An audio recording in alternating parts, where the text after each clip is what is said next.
आधी रात का आखिरी कॉल पार्ट 2। बारिश लगातार हो रही थी।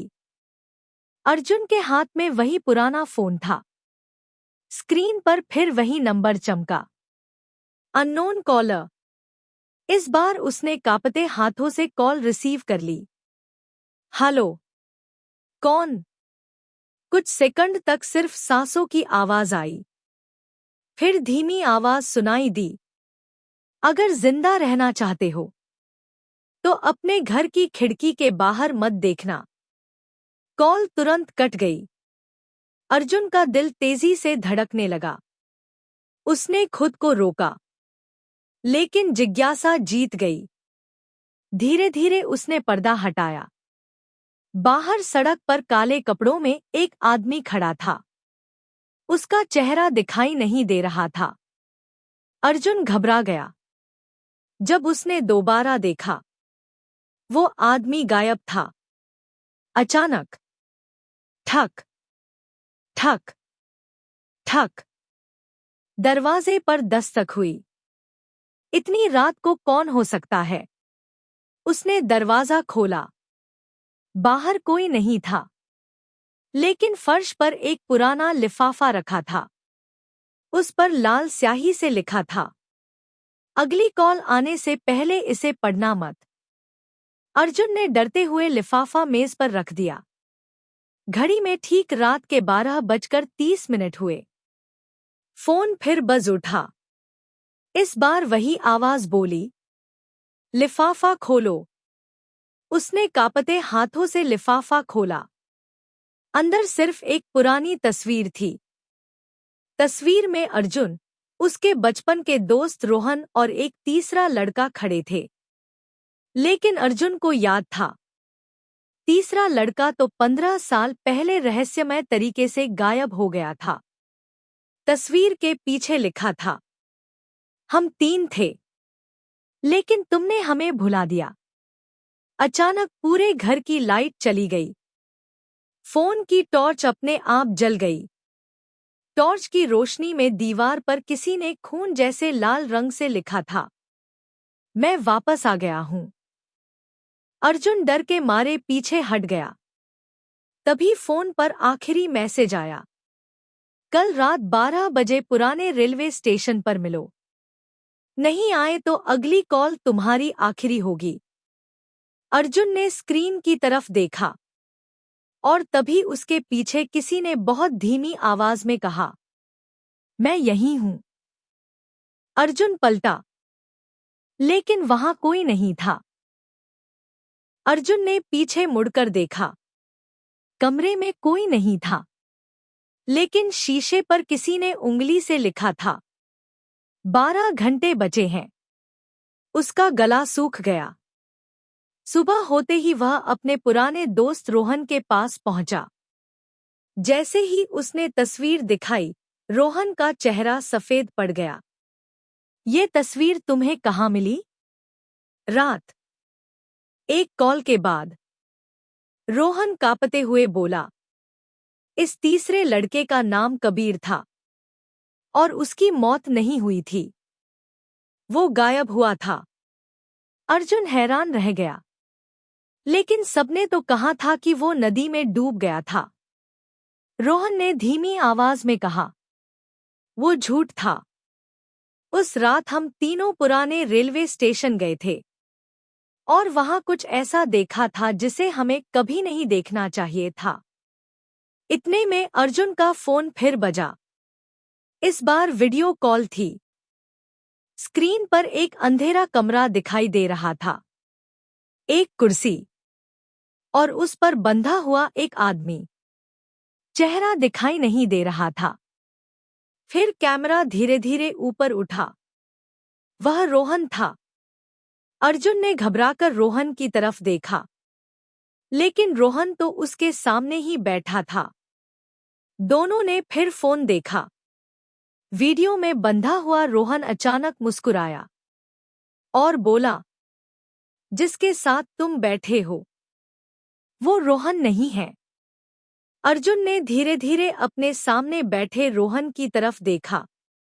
उसकी आंखें पूरी तरह काली हो चुकी थी। वह मुस्कुराया। बहुत देर कर दी तुमने। अचानक पूरा कमरा अंधेरे में डूब गया।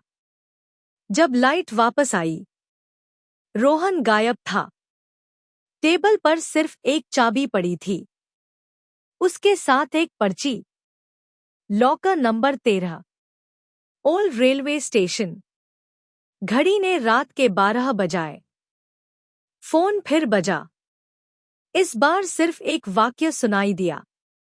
अगर सच जानना है तो आज रात अकेले आना। अर्जुन ने चाबी अपनी जेब में रखी और पुराने रेलवे स्टेशन की ओर निकल पड़ा। जैसे ही उसने स्टेशन के प्लेटफॉर्म पर कदम रखा, पीछे से किसी ने उसके कंधे पर हाथ रख दिया। अर्जुन ने डरते हुए पीछे मुड़कर देखा। उसके सामने एक बूढ़ा स्टेशन मास्टर खड़ा था। उसने धीमी आवाज में कहा, तुम आखिरकार आ ही गए। मैं पिछले 15 साल से तुम्हारा इंतजार कर रहा था। अर्जुन चौंक गया। आप मुझे जानते हैं? स्टेशन मास्टर ने बिना जवाब दिए उसकी जेब से झांकती चाबी की ओर देखा। Locker number 13। उसे खोलने की हिम्मत हर किसी में नहीं होती। दोनों प्लेटफॉर्म के आखिरी छोर तक पहुंचे। वहां धूल से ढका एक पुराना लॉकर था। अर्जुन ने कांपते हाथों से चाबी घुमाई। क्लिक। लॉकर खुल गया। अंदर एक पुरानी डायरी, एक टूटी हुई घड़ी और एक ऑडियो कैसेट रखी थी। डायरी के पहले पन्ने पर लिखा था, अगर तुम यह पढ़ रहे हो तो इसका मतलब है कि मैं अब जिंदा नहीं हूं। नीचे नाम लिखा था, कबीर। अर्जुन की सांसें रुक गईं। उसने डायरी खोली। हर पन्ने पर एक ही बात लिखी थी, मुझ पर भरोसा मत करना, वह इंसान नहीं है। अचानक स्टेशन पर लगी पुरानी घड़ी अपने आप चलने लगी। टन टन टन। ठीक रात के 12:13। सारा स्टेशन अंधेरे में डूब गया। फोन फिर बजा। इस बार आवाज पहले से ज्यादा साफ थी। डायरी का आखिरी पन्ना मत खोलना। लेकिन अर्जुन ने चेतावनी अनसुनी कर दी। जैसे ही उसने आखिरी पन्ना पलटा, उसकी अपनी ही फोटो सामने थी। फोटो के नीचे लिखा था, अगला शिकार अर्जुन। उसी पल पीछे से किसी ने फुसफुसाया, अब तुम्हारी बारी है। अर्जुन ने पलट कर देखा। अंधेरे में एक साया उसकी ओर धीरे धीरे बढ़ रहा था। और तभी फोन की स्क्रीन पर लिखा आया, call duration 15 years 3 months 11 days। Arjun के हाथ से फोन छूट गया और साया बिल्कुल उसके सामने आकर रुक गया। साया अर्जुन के सामने आकर रुक गया। धीरे धीरे उसने अपना चेहरा ऊपर उठाया। अर्जुन की आंखें डर से फैल गईं। वो चेहरा बिल्कुल अर्जुन जैसा था। ये कैसे हो सकता है?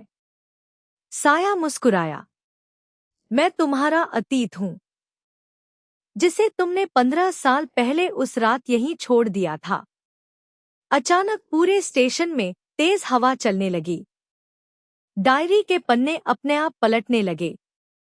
आखिरी पन्ने पर एक नक्शा बना था। नक्शे पर एक जगह लाल गोले से घिरी हुई थी, सुरंग नंबर 7 इंच। उसी समय स्टेशन मास्टर चिल्लाया, भागो! वो आ गया।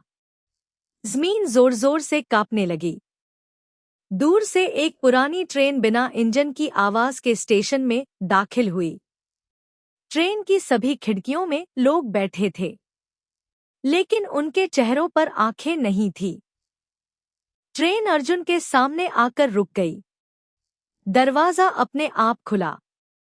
अंदर से वही रहस्यमयी आवाज आई, अगर सच जानना है तो इस ट्रेन में बैठ जाओ, लेकिन याद रखना, जो इसमें बैठता है वो पहले जैसा कभी वापस नहीं आता। अर्जुन ने एक गहरी सांस ली और ट्रेन में कदम रख दिया। जैसे ही दरवाजा बंद हुआ, उसका फोन आखिरी बार बजा। स्क्रीन पर लिखा था, welcome to the last call. Train अंधेरी सुरंग की ओर तेजी से बढ़ने लगी और सुरंग के अंदर से किसी बच्चे की आवाज गूंजी, अर्जुन, मैं कबीर हूं, मुझे बचा लो। अर्जुन ने घबराकर आवाज की दिशा में देखा, लेकिन वहां सिर्फ अंधेरा था। यहीं से शुरू होगी पार्ट 3, जहां अर्जुन को पता चलेगा कि आधी रात का आखिरी कॉल कौन कर रहा है और 15 साल पुराना रहस्य क्या है।